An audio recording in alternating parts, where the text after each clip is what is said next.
Hello friends, ये video उन सब विद्यार्थियों के लिए है जो स्टेनो की तैयारी करना चाहते हैं। उन सब के लिए ये वीडियो बनाया जा रहा है कि स्टेनो कैसे सीखें और स्टेनो को सीखने में कितना वक्त लगता है और स्टेनो कब से सीख सकते हैं, एजुकेशन क्या होगी उसकी, यानी क्वालिफिकेशन क्या होगी। तो उन सब पे विस्तार से चर्चा करेंगे। ठीक है, तो वीडियो को शुरू करने से पहले इस चैनल को सब्सक्राइब करें और वीडियो को ज़्यादा से ज़्यादा शेयर करें। तो वीडियो को शुरू कर लेते हैं। सबसे बड़ा क्वेश्चन है स्टेनो क्या है। ठीक है, ये हमारा क्वेश्चन है कि स्टेनो क्या है, इसके बारे में जानेंगे कि स्टेनो आखिर है क्या। ठीक है, कैसे सीखनी है स्टेनो। ठीक है, तो इस पे डिटेल में चर्चा करेंगे। तो वीडियो को शुरू कर रहे हैं। देखिए, पहला क्वेश्चन है स्टेनो क्या है। ठीक है, इस पे बात करते हैं। स्टेनो शॉर्टहैंड प्रणाली है। ये कोई लैंग्वेज नहीं है, यानी ये कोई भाषा नहीं है। ठीक है, यानी ज्यादा वर्डों को कम में लिखना उसे हम शॉर्टहैंड कहते हैं, यानी ज्यादा वर्डों को कम में लिखना, ये हमारी शॉर्टहैंड हो जाती है। ठीक है, तो ये पहला क्वेश्चन है, तो इस पे हमने बात करी। ठीक है, अगली बात करते हैं अगले क्वेश्चन की। अब इसे कई नामों से जाना जाता है। ठीक है, इसमें इसको स्टेनोग्राफर भी कहते हैं, स्टेनोग्राफी भी कहते हैं, आशुलिपिक भी कहते हैं, और इसे शॉर्टहैंड भी कहते हैं, और इसे स्टेनो भी कहते हैं। ये स्टेनो के यानी शॉर्टहैंड के कई नामों से जाना जाता है। तो ये इनके सारे नाम हैं। ठीक है, आगे बात करते हैं स्टेनो की भाषा, यानी स्टेनो किस किस लैंग्वेज में सीखी जाती है। ये दो भाषाओं में सीखी जाती है, हिंदी में सीखी जाती है और इंग्लिश में सीखी जाती है। अगला क्वेश्चन है, अगर जो विद्यार्थी हिंदी में सीखना चाहता है स्टेनो, ठीक है, तो उसमें कौन कौन सी प्रणालियां होती है। तो देखो, पहली प्रणाली होती है ऋषि प्रणाली। ठीक है, अगली है जैन प्रणाली, दूसरी थर्ड है मानक प्रणाली, ऐसे ही करके विश्व प्रणाली, ऐसे बहुत सारी प्रणालियां होती है। ठीक है, अब इसमें आप कहेंगे कि सरल कौन सी होती है, हार्ड कौन सी होती है, तो ऐसा कुछ नहीं है। जिस प्रणाली में हम काम करेंगे वो सब इजी लगने लग जाएंगे। ठीक है, और दूसरी बात बताना चाहूंगा, ये कोई भाषा या लिपि नहीं है, ये सिर्फ ओनली प्रणाली है, प्रणाली पे आधारित है। इसमें कोडिंग की तरह काम करेंगी चीजें। ठीक है, अगली स्लाइड देखते हैं। इंग्लिश की बात कर लेते हैं। इंग्लिश में इसे क्या कहते हैं, इंग्लिश में स्टेनो होती है वो पिटमैन स्टेनो के नाम से जानी जाती है। ठीक है, अब आगे देखते हैं क्वालिफिकेशन। इसमें पात्रता यानी क्या चाहिए होती है, इसमें 12th पास चाहिए होता है। ठीक है, इसमें 12th पास से कुछ वैकेंसी आती है, जैसे एसएससी स्टेनोग्राफर की भर्ती आती है वो 12th पास से आती है। अगली भर्ती कोई जैसे पार्लियामेंट की आती है, तो उसके अंदर हमारे को ग्रेजुएशन चाहिए होती है। विद्युत विभाग में हमारे को ग्रेजुएशन चाहिए होती है। ठीक है, और 12th पास से ज्यादातर वैकेंसी आती है, तो 12th बाद में आप फॉर्म भर सकते हैं। ठीक है, यानी अप्लाई कर सकते हैं। और सीखने की रही बात, तो सीखने की कब से भी सीख सकते हैं आप, ये कोई क्राइटेरिया नहीं है। ठीक है, अगली बात कर लेते हैं उम्र की। तो उम्र इसमें 18 वर्ष की होती है। ठीक है, 18 वर्ष की उम्र होगी इसमें फॉर्म भरने की, इसलिए 18 वर्ष से, क्योंकि फॉर्म भरने के लिए 18 वर्ष होना कंपलसरी है। ठीक है, तो ये 18 वर्ष होना हमारा जरूरी है। अगली बात कर लेते हैं स्टेनो में पोस्ट। तो पोस्ट की बात करें तो देखो, स्टेनो में पोस्ट आती है हर डिपार्टमेंट में, ज्यादातर सब डिपार्टमेंटों में इसकी स्टेनो की पोस्टें निकलती हैं। बात करें तो देखो, जैसे एसएससी डिपार्टमेंट में भी निकलती है, कोर्ट में भी आती है। अब कोर्ट राजस्थान हाई कोर्ट हो चाहे इलाहाबाद हाई कोर्ट हो, ठीक है, यानी कोर्ट अलग अलग स्टेट के अकॉर्डिंग भी ये चीजें आती है। ठीक है, अगली बात करें डीएसएसबी में हो गई, ठीक है, केवीएस में हो गई, एसएसबी में हो गई, यानी इसमें डिफेंस डिपार्टमेंट भी होते हैं, उनमें भी आती है। ठीक है, यानी ऐसा नहीं कि एसएससी में आती है, हाई कोर्ट में आती है, ये डिफेंस डिपार्टमेंट जो भी होते हैं, ठीक है, इनमें वैकेंसी आती है। आगे बात कर लेते हैं सेंटर की वैकेंसी है, यानी सेंटर पे वैकेंसी कौन सी आती है सेंट्रल लेवल पे।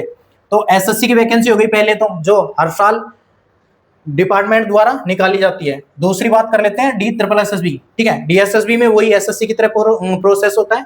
पहले तो एसएससी में पेपर होता है इसका, ठीक है, 200 नंबर का 200 क्वेश्चनों का पेपर आता है, उसमें क्वालिफाई करना होगा, फिर स्टेनो होती है, तो इसलिए पेपर बेस होते हैं। अगली बात करें एनवीएस का हो गया, केवीएस का हो गया, और आरपीएफ का हो गया, सीआरपीएफ का हो गया, एसएसबी, ये सारे नीचे वाले डिपार्टमेंट डिफेंस डिपार्टमेंट है। ठीक है, तो इनमें पोस्टें आती हैं। ठीक है, अगली बात करें तो ये इसकी इनमें सब में ज्यादातर पेपर होता है। एक कोर्ट डिपार्टमेंट है जैसे राजस्थान हाई कोर्ट है, तो इसमें हमारा पेपर नहीं होता है, इसमें स्किल बेस्ड एग्जाम होता है। ठीक है, आगे बात कर लेते हैं सेंट्रल की बात हो गई। अब स्टेट में कौन कौन सी वैकेंसी आती है, जैसे राजस्थान की बात करेंगे खास करके, तो राजस्थान में देखो जैसे आरएसएसबी या आरएसएमएसएसबी, ठीक है, राजस्थान कर्मचारी चयन बोर्ड, इसमें आती है राजस्थान हाईकोर्ट, आरएससी का मतलब राजस्थान हाईकोर्ट की बात कर रहा हूं मैं। पार्लियामेंट में वैकेंसी आती है, ठीक है, यहाँ पे ये पोस्टें निकलती है, इसके अलावा और भी पोस्टें काफी आती है, ठीक है। ये तो गई राजस्थान यानी स्टेट गवर्नमेंट की बात, ठीक है। अगली बात कर लेते हैं कि स्टेनो की स्पीड क्या होती है। देखो हर डिपार्टमेंट में अलग अलग स्पीड पे यानी डिक्टेशन बोली जाती है। स्पीड का मतलब डिक्टेशन कितनी स्पीड से बोली जाएगी, ठीक है। तो इसमें देखो 70 की स्पीड, जैसे हाईकोर्ट की बात करें तो इसमें 70 WPM यानी वर्ड प्रति मिनट के हिसाब से डिक्टेशन बोली जाती है, ठीक है। और इसमें एसएससी में बात करें तो एसएससी में 80 WPM से बोली जाती है और 100 से भी, क्योंकि इसमें ग्रुप काम करते हैं। सी और डी ग्रुप के लिए आती है, तो डी में तो 80 होती है और सी ग्रुप में 100 की होती है।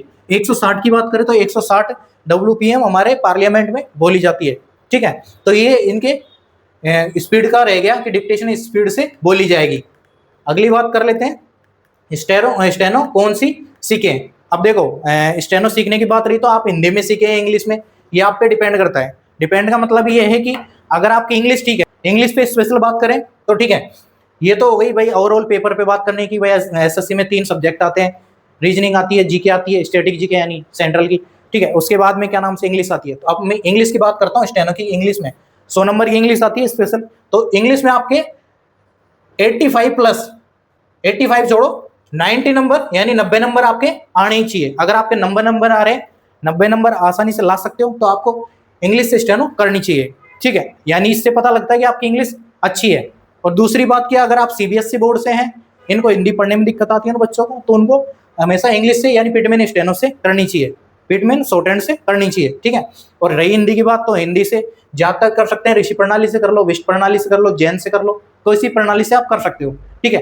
तो इंग्लिश और हिंदी का आपके ऊपर डिपेंड करता है कि अगर आपकी इंग्लिश ठीक है, ठीक है। एक तो 3 तरह की होती है कि एक बच्चे ने कह दिया कि मेरी इंग्लिश अच्छी है, तो एक बच्चा कह रहा है हाँ ठीक ठाक है, दूसरा बच्चा कह रहा है कि सर कर लेते हैं जुगाड़। तो ये जुगाड़ वाली और ठीक ठाक से नहीं चलेगा, आपकी इंग्लिश परफेक्ट चाहिए। अगर आपकी इंग्लिश परफेक्ट है, यानी इंग्लिश में स्टेनो में ये रहता है कि इसके अंदर वोकेबलरी पोर्शन होता है, आपको चीजें रीड करने आनी चाहिए, आपको पढ़ने अच्छे से आना चाहिए, स्पेलिंग्स वगैरह मिस्टेक नहीं होनी चाहिए। ई आएगा तो वहाँ पे ई की जगह ए नहीं लिख सकते, तो इसलिए आपको इंग्लिश से स्टेनो तभी करनी है जब आपकी इंग्लिश ठीक हो, ठीक है। जुगाड़ के भरोसे नहीं रहना है, जुगाड़ के भरोसे अभी तो जुगाड़ हो जाएगा, बाद में आप जुगाड़ नहीं कर सकते हैं, ठीक है। अगर आपको पेपर क्वालिफाई करना है तो आपको इंग्लिश अच्छी होनी ही चाहिए आपकी इंग्लिश स्टेनो से, ठीक है। अगली बात करें स्टेनो कैसे सीखें, ठीक है। अब स्टेनो की बात कर लेते हैं, स्टेनो कैसे सीखनी चाहिए, बेस्ट कैसे रहेगी।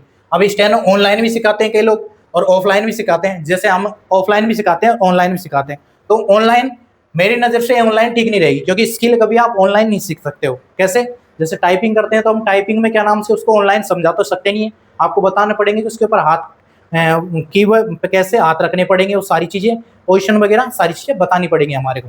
तो उसके लिए हमारे को ऑफलाइन जाएंगे तभी चीज़ें पता लगेंगी। वैसे ही स्टेनो में बात करें ऑफलाइन जाने की, तो ऑफलाइन में पता लगेगा आपको, जैसे इंग्लिश में पी कैसे बनेगा, डी कैसे बनेगा, हिंदी में बात करें तो पै कैसे बनेगा, जे कैसे बनेगा, टे कैसे बनेगा। अभी आपको ऑनलाइन तो समझा नहीं सकते कि भाई ये टेढ़ा है कि सीधा है बड़ों को, क्योंकि इसके अंदर सारा कैरेक्टर का खेल होता है। अगर आप प्रॉपरली सही बनाएंगे तो स्टेनो ठीक सीखेंगे और आप बाद में उनको पढ़ने में आसानी रहेगी। इसलिए आपको कोशिश करें कि अगर आपके पास में इंस्टीट्यूट है तो वहाँ जाके ऑफलाइन स्टेनो करने की कोशिश करें। ऑफलाइन तभी, ऑनलाइन जब भी करें जब आपके पास कोई ऑप्शन नहीं हो, जैसे कोई दूर दराज गाँव में रहता है, वहाँ आसपास नहीं है, ठीक है, तो ही आप ऑनलाइन स्टेनो करें, अन्यथा आपको ऑफलाइन ही स्टेनो करनी चाहिए, ठीक है।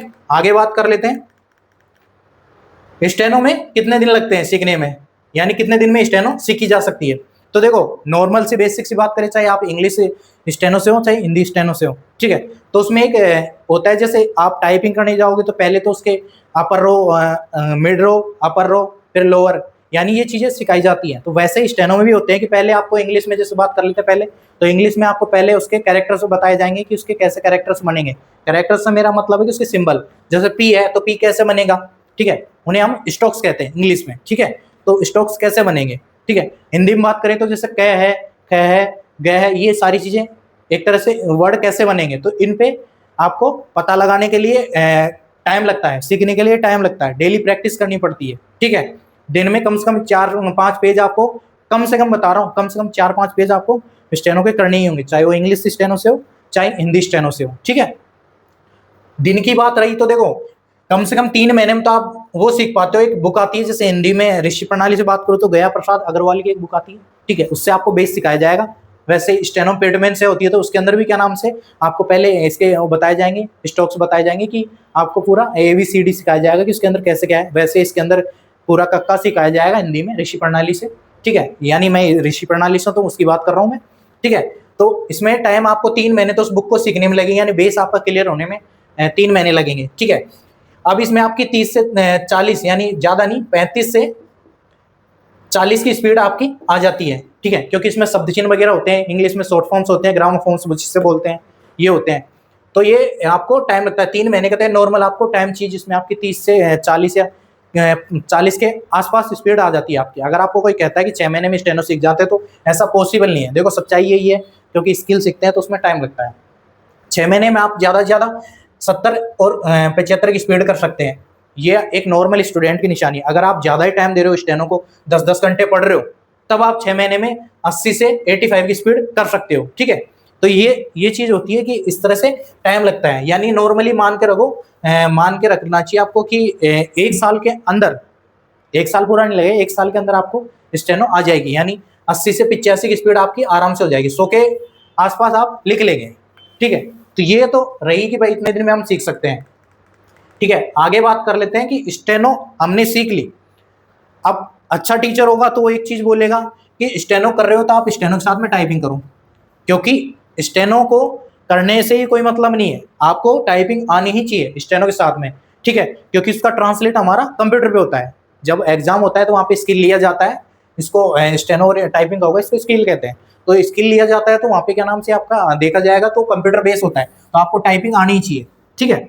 अब टाइपिंग की बात करें तो टाइपिंग में स्पीड के लेके बात कर लेते हैं हम कि टाइपिंग में स्पीड कितनी होनी चाहिए। देखो टाइपिंग की स्पीड की बात कर रहे हैं तो देखो 50 WPM आपकी कम से कम होनी चाहिए, यानी 50 वर्ड प्रति मिनट आपकी स्पीड होनी चाहिए, ठीक है। 95 के आसपास आपकी एक्यूरेसी होनी चाहिए, ये कंपलसरी है, ठीक है। अब जैसे 50 की स्पीड, जैसे SSC का एग्जाम देते हैं, DSSB का, इनमें मैटर आता है तो आपको क्राइटेरिया दिया जाता है 60 मिनट 70 मिनट, तो इसके अकॉर्डिंग आपकी 50 की स्पीड होगी, तभी आप उसको कर सकते हैं ट्रांसलेट को, ठीक है, यानी अनुवाद को कर सकते हैं। 70 WPM की बात करें तो देखो 65 के आसपास हाई कोर्ट में स्पीड आती है, तब आपकी 50 में 50 मार्क्स मिल जाते हैं, क्योंकि इसके अंदर डायरेक्ट स्किल बेस होता है। जैसे मैंने आपको बताया स्किल बेस होगा, तो उसके अंदर आपको टाइपिंग का अलग से टेस्ट होता है, तो 50 नंबर का टाइपिंग टेस्ट होता है, तो उसके अंदर आपकी स्पीड देखी जाती है। तो 65 की स्पीड होगी तो आपको 50 में से 50 मार्क्स मिल जाएंगे। इसलिए हाई कोर्ट के लिए 70 की स्पीड लेके चलनी है, हालांकि 45 में काम हो जाता है, तो हमें 50 की स्पीड लेके चलनी है,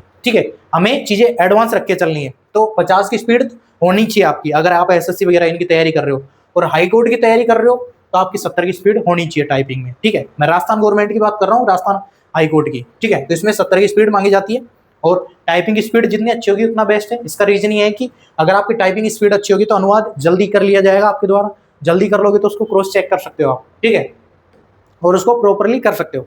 आगे बात कर लेते हैं। अब जैसे देखो कोई विद्यार्थी है, जैसे भाई मैं तो तैयारी कर रहा हूँ बट गवर्नमेंट के पर्पज से नहीं कर रहा, मुझे प्राइवेट सेक्टर में करनी है, तो प्राइवेट सेक्टर में भी ये वैकेंसी आती है, ठीक है। अब वैकेंसियां निकलती है, जैसे आप ऑनलाइन देखोगे तो काफी जगह आपको प्राइवेट सेक्टर में जॉब मिल जाएंगी। जैसे न्यूज़पेपर में आप चले जाओगे, दैनिक भास्कर कार्यालय में चले जाओ, राजस्थान पत्रिका में चले जाओ, ठीक है, न्यूज़पेपर में चले जाओ, यानी टीवी में आप न्यूज़पेपर होते हैं उनमें आप काम कर सकते हो। एक वहाँ पे जो भी वो स्पीच पढ़ते हैं वो स्टेनोग्राफर होते हैं, तो आपको इसमें मिल जाएगी। दूसरा है कि पर्सनल असिस्टेंट के रूप में आपको कोई भी हायर कर सकता है। जैसे कोई बिजनेसमैन हुआ कि भाई उसको पर्सनल असिस्टेंट के लिए एक स्टेनोग्राफर क्या हो सकता है, ठीक है, तो आपको पर्सनल रख सकता है। तो ये चीज़ें इस तरह से है कि ये इस तरह से ये सारी चीज़ें रहेंगी। प्राइवेट सेक्टर में भी अगर आपकी जॉब, अगर आपको इंटरेस्ट नहीं है तो आपको प्राइवेट सेक्टर में भी जॉब कर सकते हो। तो आज की वीडियो में ये छोटी सी इंफॉर्मेशन थी।